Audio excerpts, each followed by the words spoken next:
Another New York Mets spring training game is in the books as the Mets win this one 5-3 against the Miami Marlins. It was a pretty good simulation of what a regular season game could look like.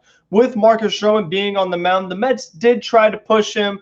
A little bit of mixed results. It was good early for Stroman, but as the game progressed, his stuff started to dwindle. Marcus Stroman was not able to get out of the sixth inning. Jacob Barnes had to come in and relieve him. And the bullpen pitched very well today. That was one of the bright spots of today's game. But Stroman giving up 9 hits, not ideal. He was able to escape some jams and overall was pretty good, but you still would like to see him be slightly better than that. But they were able to get by because the bullpen was good and the run support that he got. A big home run from Francisco Lindor following Miguel Rojas' game, tying 2-run homer, and then J.D. Davis tacked on another home run for the Mets to win this game 5-3. And again, it was just an all-around good game. Offensively, Kevin Pillar got a couple of hits as well. I think what was interesting about having Kevin Pillar play today is that since you were facing the left-hander, having Pillar make starts against the lefties, I think that's something that the Mets might do a good portion this season, where, you have Kevin Pillar in the game instead of a Dominic Smith in this case, or maybe sometimes even a Brandon Nimmo. You're able to give these guys a day off, get the most out of Kevin Pillar, who's better against left-hand pitching than right-handed pitching, and a slight upgrade defensively in the outfield. Not exactly sure how much. Pillar did have a mishap in right field yesterday, but all in all, he does give you better outfield defense than Dominic Smith. So it was good to see Pillar get a start, get a couple hits, score some runs. He tried to steal home on a tricky play, didn't work out, but you do have to like the hustle and the effort. That definitely is encouraging. And Brandon Nimmo also scored a run this game. Francisco Lindor had 3 hits. We talked about the home run already. So Lindor's bat is red hot. He's ready for the regular season to start going. And Francisco Lindor really is trying to get that contract done. He's making it really worth it. What's up, Webb's Love? Jacob Barnes looked really good today. Preserved the dart for Stroman. He did. Jacob Barnes came in a jam, second and first, nobody out. And Barnes was able to escape, not giving up any runs or any more base runners. This was a huge outing for Jacob Barnes because he's a guy that's fighting to make one of those last 2 bullpen spots. The thing that Jacob Barnes has in the advantage over Robert Gsellman is that Barnes doesn't have any options. So the Mets either have to have Barnes make the active team or off the team completely. You can't just send him down to the minors like you could with Robert Gsellman. So Barnes had a bad first outing in spring training, his very first spring training outing. Ever since then, Barnes has been much better. Jeremy Hefner likes what he sees. What's up, Shy? How's it going? I won't be able to stream long today, guys. I just want to hop on here really quick because, again, to me, this was a lot like what we'll see from a real game. The fact that a lot of the Mets regulars played like 8 innings today, you really feel like you're getting a sense of what this team could look like because following Jacob Barnes, you had Aaron Loop come in, struck out the side. Then you had Trevor May come in, pitch very well as well. Castro making opening day team. I'm assuming, yes, I think he definitely will make the team. Miguel Castro has been very, very good in spring training, a lot better than these other pitchers, so he will make the team. 10 o'clock in Israel, Shy. It's almost time to go to bed for you. The best thing I've heard the Mets over the last 48 hours, Miller Betances' spots on the team are not guaranteed. Here's that Cone already views Betances as a sunk cost. That's interesting, Webb's Love. If the Mets really did part ways with Betances and Familia, who would they have take over? That'd be kind of interesting. Maybe it could be a Jacob Barnes. Maybe it could be a Tommy Hunter who was able to close out the 9th inning. Extend Lindor, Michael. I totally agree. We are all in agreement on that. He looks really, really good right now. And the thing about Lindor is that you can say, oh, he had 3 hits. That was great. It was great, but he also gives you the good defense. He gives you the leadership. When Marcus Stroman was struggling on the mound, Francisco Lindor came over to Stroman, tried to give us some encouragement, tried to get him going. You see him just trying to make sure everybody's engaged, talking to the second baseman, talking to the outfielders. Francisco Lindor is very involved. He's very active. Those are the little things that don't show up in the box score. Because you say, oh, we'll just get Trevor Story. Oh, just get this shortstop. Get Corey Seager. In the stats, you can say, okay, it's comparable. But these other little things that Lindor will do during the course of the season, you can't put a value on that. So I really like what Francisco Lindor brings to the team. If I had $1 for every time I've said extend Lindor, I'd have enough money to pay himself. I feel exactly, Fernando. If you had all the times that you and the rest of us Met fans have said it, we'd have the money done. Hunter, Barnes, catastrophe, much any relief pitcher on a minor league deal. I hear you, Webb's Love. It would be nice to get Shane Green, but it looks like they're not looking for it. 5-3 win, Hyundai Yang. Yes, it was. I don't know if my RW what in the heck? That is a lot of stats, but all right. Hyundai Yang, I got you. That is a lot of different numbers. But I did like J.D. Davis's home run. It happened so quick we couldn't really see it. I mean, as soon as like they came back from first break, boom, J.D. Davis hit that homer. Lindor saved some of the assists and bombs for the season. Yeah, I mean, I hope this isn't kind of like Cano, who was having a ridiculous spring training the first time the Mets got him. He was batting over 400. Then once the regular season started, he wasn't nearly the same. What do you think rotation will be without Carrasco? If I had to guess right now, I would say it's going to be DeGrom, Stroman. Then you're going to have Taijuan Walker, David Peterson, Joey Lucchesi. That is my prediction right now. I feel they're going to leave Yamamoto in minor leagues for now. But we'll see. I mean, if Yamamoto pitches really well again and David Peterson doesn't pitch too well, I think Friday's the next time he's pitching, maybe that could change, but that's where it stands right now. What was better, the Bauer giving up 3 bombs in an inning? I think that was one of them, Andrew. I mean, Trevor Bauer, his ERA is not looking too good right now. He had a bad start yesterday against Seattle. So a lot of you guys look like you might have been right. Mets might have dodged a bullet with not giving Trevor Bauer max money. My RWB characters money. I can't see it, Hyundai Yang. The picture is so small. What are your thoughts on Stroman's performance? It was interesting because Stroman was pitching really well, but then as the game progressed, especially when he got through a third time in the lineup, he was starting to struggle. I mean, the fact that he gave up 9 hits is not ideal. I mean, you're lucky to only give up 3 runs when you give up 9 hits. You have to escape a lot of jams. Your defense helps you out a little bit. Obviously, Jacob Barnes really, really saved Marcus Stroman compared to yesterday. Jerry Blevins really hurt Joey Lucchesi because Joey Lucchesi had a couple runners on. They take him out, they put in Jerry Blevins, and then those runs score. So it gets tacked onto Lucchesi's numbers. But Jacob Barnes really able to help out Stroman. So I didn't like that he wasn't that good the third time around the lineup. But if I got 5 innings, 3 runs out of Stroman, I can't be mad at it because technically nowadays that is a good start. But with this bullpen, you would like to get a little more length. But if he doesn't have it, don't push it. You know, they made the right decision going to Barnes and him being able to escape that inning. Spring training is 2 weeks too long, always has been. I agree, Webb's love, but you heard Ron Darling say these pitchers need all the time in the world to continually build up their arms to get ready for the regular season. So I understand it, but I agree. I'm so ready for the regular season. Hi, Scaratic. Thank you for checking in. Even though Lucchesi gave up 3 runs a day, he was still quite effective. 4 Ks. Yeah, I mean, yeah. Lucchesi pitched well, and there also was a mishap in right field that Kevin Pillar dropped the ball that probably could have been caught, and that really got the inning going. And then, the Astros were able to score later on, like I said, with Jerry Blevins on the mound. So Joey Lucchesi, all in all, this spring training has been very good and definitely has put together a strong case to be in the starting rotation come opening day. And with the Carrasco injury, I think he definitely is going to get one of those spots. And what I think is really unfortunate is the fact that the next time we're seeing David Peterson, I don't know if it's Thursday or Friday or whatever it is, that's almost 2 weeks in between David Peterson starts. That's not ideal. I mean, that is not how you get these guys in, regular season form, is having them have these long stretches in between games because David Peterson is not supposed to have 2 weeks rest. So I feel like we're not going to get the true David Peterson because we don't know how that's going to affect. Because if David Peterson has a bad start being off for 2 weeks, it just doesn't look right. So we'll see, but I don't know what's going to happen there. Almora hit a bomb yesterday. He did. I mean, Almora hit an absolute shot yesterday, and I couldn't even see where it went. That's how far he hit it. Where do you see Lucchesi as far as the order of the starting rotation? Probably the number 5. I mean, again, I guess it will depend on how David Peterson's next start is because those are the 2 guys that are really battling. Again, if Yamamoto has like an amazing start his next time around, maybe he could make the rotation and Lucchesi goes to minor leagues because Rojas has not fully committed to everything. What's up, Steve C? Thank you for joining. So, that's really the main position about right now. It has to be with the 4 and 5 spots in the rotation and those last 2 bullpen spots because Drew Smith having the shoulder soreness and Aroldis Vizcaíno having the elbow soreness that opens the door for the Jacob Barnes and Tommy Hunter. So it's going to be interesting to see who actually makes this team.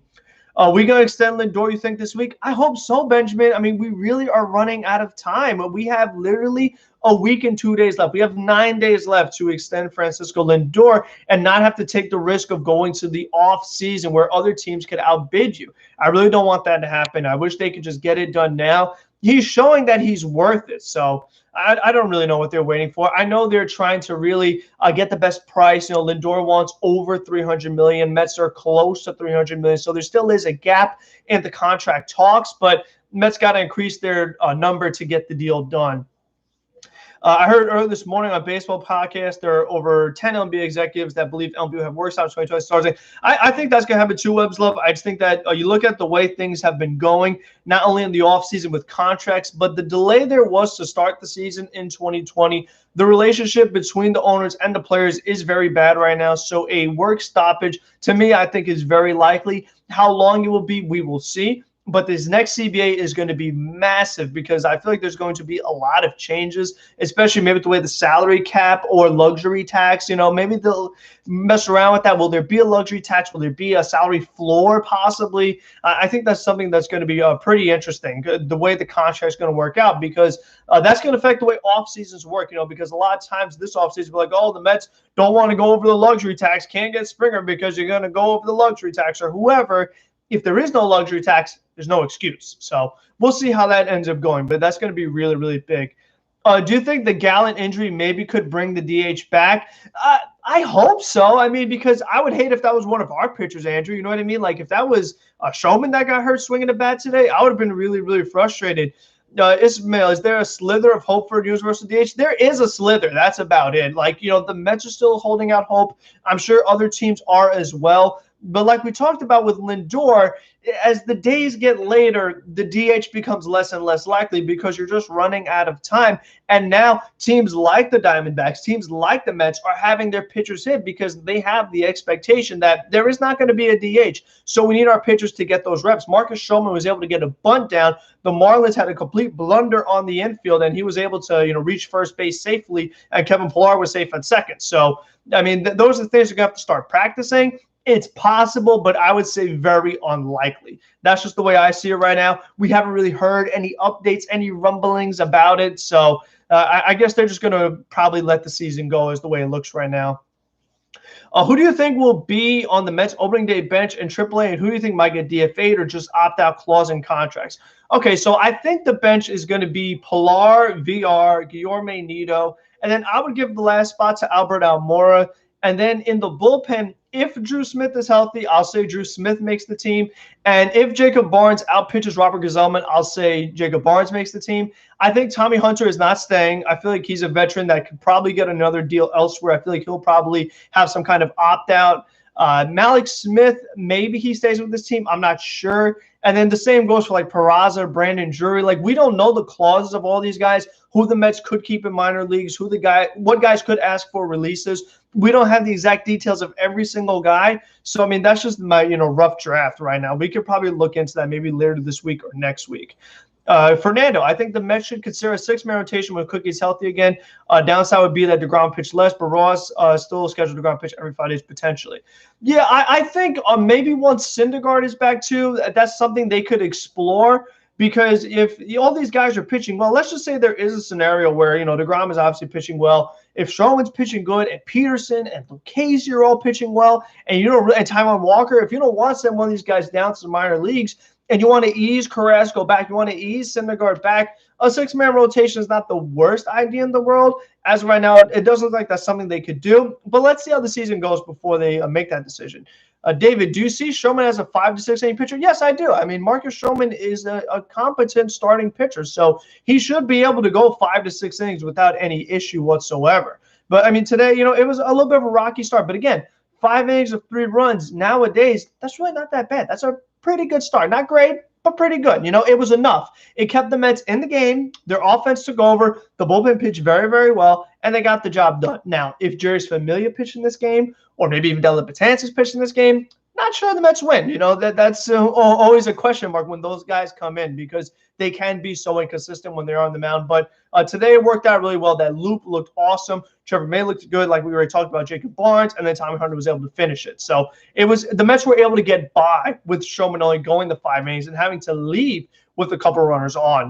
There was a really nice double play, 5-4-3. They almost had an amazing double play where J.D. Davis fielded a rocket, dove for it, got it to McNeil. McNeil with a great turn. Alonso stretched a little too much. He had Jesus Aguilar running, who is not a fast runner. So Alonso overstretched, which allowed his foot to not stay on the bag for the entirety of the double play. That really should have been a double play. Could have been a really nice all-around play. But they weren't able to turn it. That's something that I guess Alonso has got to keep in mind. Know your runners. That's very important when you are infielders, is knowing, is this a fast guy? Is this a slow guy? Can I take my time and make sure that I have the accuracy and not so much rushing it? Like, it's better to have an accurate throw than a rush throw that it could go all over the place, or I stretch too much and I miss the bag. Those are things I always have to consider. Alonso, he tries to overdo it, and that's one of his biggest issue, whether offensively or defensively. Alonso sometimes tries a little too hard. So, sometimes just has to relax and be himself. And, he has the talent. He's a really good athlete, really good player. It's unfortunate that Jeff McNeil got hit with yet another pitch today. Jeff McNeil leads all of baseball right now, and hit by pitch has been hit 7 times. No other hitter has been hit more than 4. So Jeff McNeil has been struggling at the plate right now, and the fact that he's not even getting some pitches to swing at is really unfortunate. I would like to see, Jeff McNeil get it going. He had a nice line drive to the opposite field, didn't fall, but he's been slumping right now. I would like to see him get at least a couple hits before opening day comes around. Cole, Lindor is a beast. Sign him now. Stop this nonsense. I agree. What's up, Hayden? LFGM. David, are you concerned with early injury bug? Yes, I mean, it always is a concern. Anytime you're down pitchers, losing Carrasco, and as of right now, we don't know when Drew Smith or Vizcaino is back. I am concerned. Pitching is the one area that, the Mets have gotten some depth, but there are certain guys like a Carrasco, like even a Drew Smith, they're tough to replace. So I hope that, these guys can get healthy, that these injuries to some of these other these relievers are not major, so that these guys could get back on the mound. I really hope no more injuries, David. That would be ideal. Webb's Love, random spring training thought. Chris Bryant hitting 214 with a 357 slugging. Best dodge the bullet.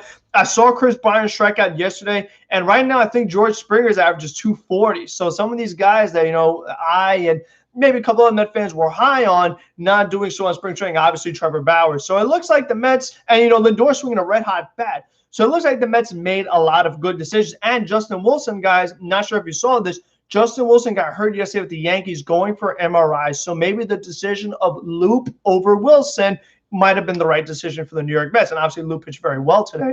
So it looks like, the hindsight as of right now is pretty good on the offseason so far. I mean, that's subject to change very, very quickly, but those are just interesting notes. Lindor is looking like a switch-hitting prime A-Rod right now. He has Elijah. And what I've noticed from Francisco Lindor is that when he's batting from the left side, so far all of his home runs have been left-handed. He's hitting bombs, too. Like, these are no doubters that Lindor is hitting when batting left-handed. Today he got 2 base hits from the right side. Looks like the right side is more of his, contact approach. Went to the opposite field as a right-handed batter today. And it looks like when he's left-handed, that's where he's giving the real power. So that's a pretty interesting observation.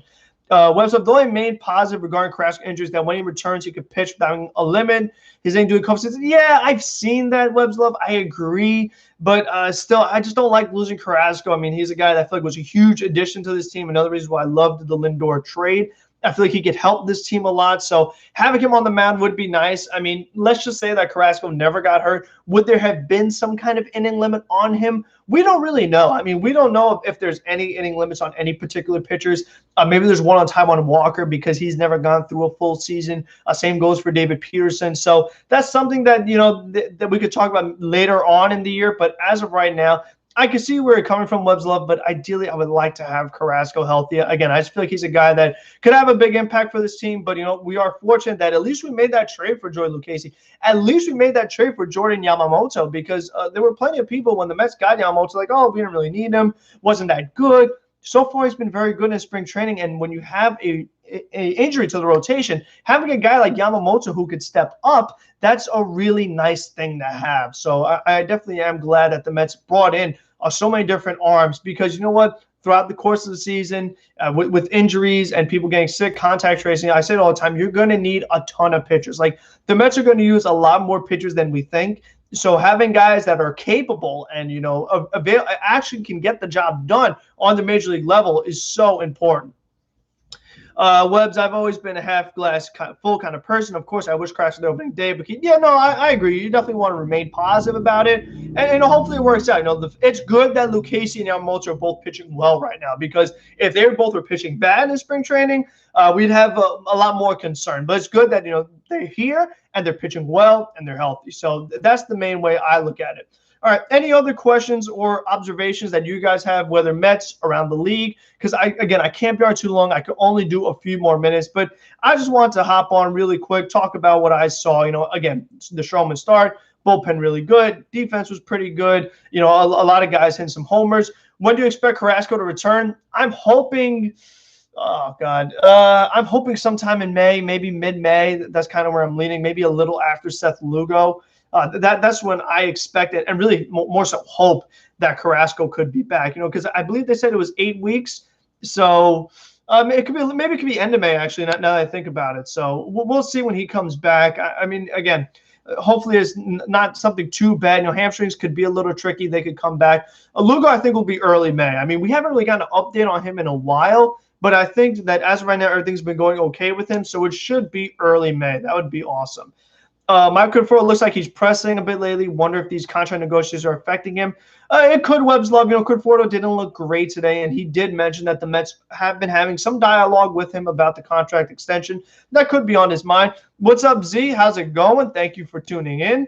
But you know what? Again, the priority should be get Francisco Lindor done, because Conforto doesn't have that hard deadline. Because if you get Francisco Lindor done now and Michael Conforto has a really good season, that's something that you could talk about, during the middle of the season, around the All-Star break. You're like, what, Michael, you've done really well for us. We'd like to keep you. Let's get it done, during the middle of the season. That would probably put the Mets over the luxury tax. So that's something they have to consider. All right, bro, keep grinding. You too, Andrew. Keep doing what you do on your YouTube channel, and hopefully the views go up for you, the views go up for me, and we could build some amazing Met channels. So I appreciate you checking in, Andrew.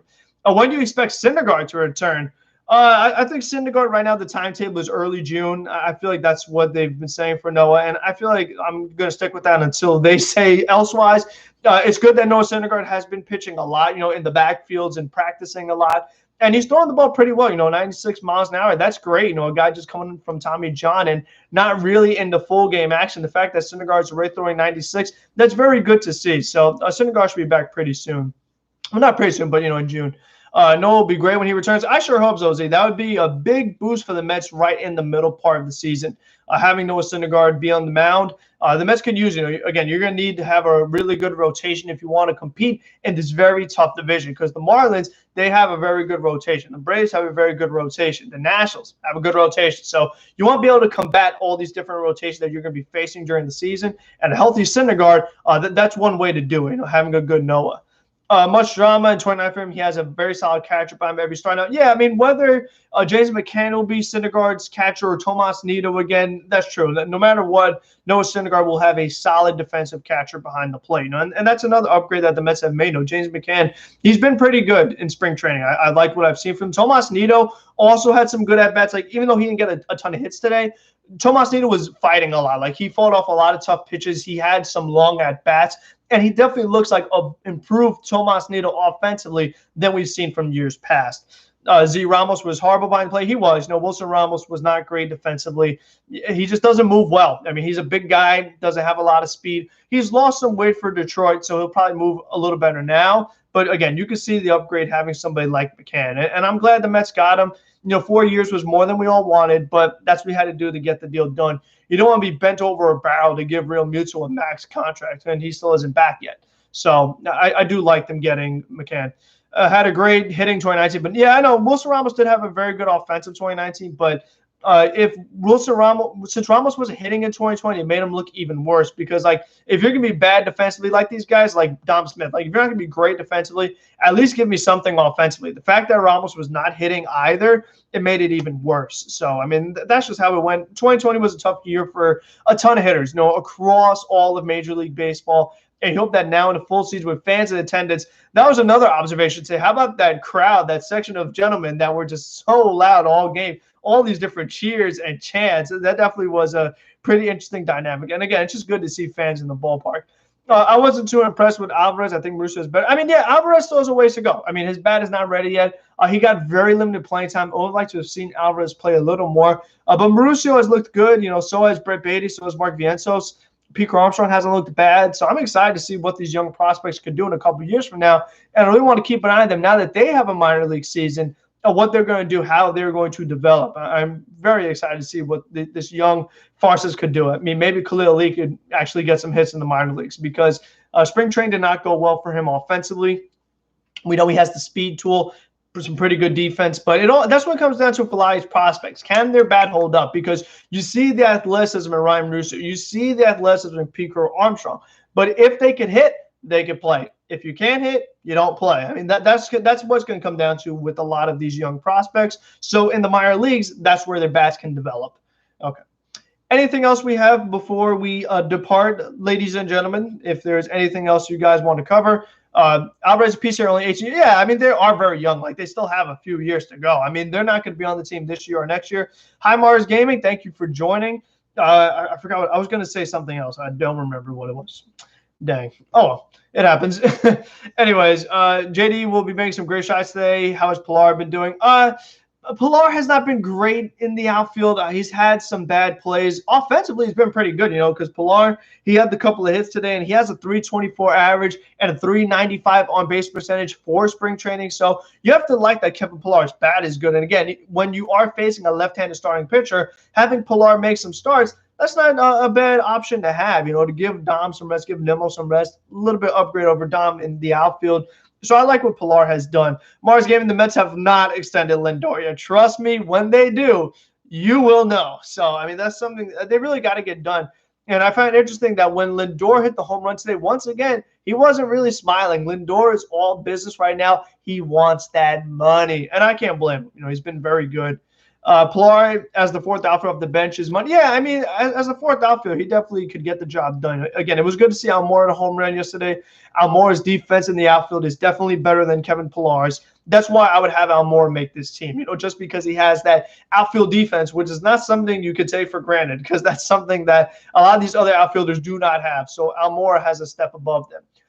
Keith says the extension won't happen until after the season. I mean, but is Keith really in the negotiations? I love Keith, but is he in the negotiations?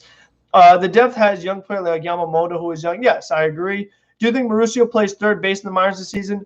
Probably not. I guess it depends on the Lindor extension. Like, if there is a Lindor extension, I imagine that Mauricio will get some reps at third base. But if that is not done, you got to keep him at shortstop, because if you don't extend Lindor, Mauricio could be your shortstop of the future if you don't go after one of those other guys in free agency. But we'll see about that. But it's possible. Like, he definitely should and could get some reps at third base. Almora has a good bat, too. It's looked improved. Like, Almora made some changes to his stance and his swing in the offseason, and I could definitely see an improvement, because Almora's bat was not good at all in 2020, and, years before that, it was declining. So it was good to see Almora get some hits. Nims is going to have an underrated season. As always, Time Galaxy. Like, Nimmo was underrated to begin with. And you know what? If he's having a good season, and Lindor and Alonso and these guys are having good seasons, Lindor, Alonso, and others are going to get the attention. But we know that Nimmo is definitely a very solid offensive player.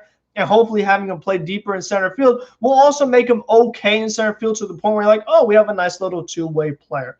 Okay, so once 4:30 hits, I do have to end the stream. I do have things to do. Sorry, I just want to hop on here very, very quickly. So last questions, last observations, and we will head on out of here. Thank you so much for tuning in. Love all you guys. Hey, Jose. I appreciate everyone checking in, whether it's now, before, or later. All our starting in are pretty good besides McNeil. Yeah, exactly. So that's a good point, Jose, is that McNeil is maybe the best hitter on this team, but as of right now has the worst average. So that's a good sign for just how good the overall lineup is. How Almora has leveled his swing along last season. He has a profound uppercut. Yeah, I mean, it does. It looks level. His swing definitely, it looks good. So, I mean, that should lead to more results. So I'm excited, And I guess the next stream will probably be Friday night, because they have the night game on Friday. So I will see you guys Friday night. Also Thursday, Mets Weekly. Obviously, I'll see you then. Wednesday, I'm not sure if there's anything tomorrow. We'll see. I'm not sure yet. But love all you guys. Thank you, David. I appreciate all you guys checking in, the likes, the comments, subscribes, everything. Take care, everybody. All right. Thank you so much, guys. I will see you next time. Be safe, be smart, be healthy. Let's go, Mets. Extend Lindor, and maybe even Conforto. Bye, guys.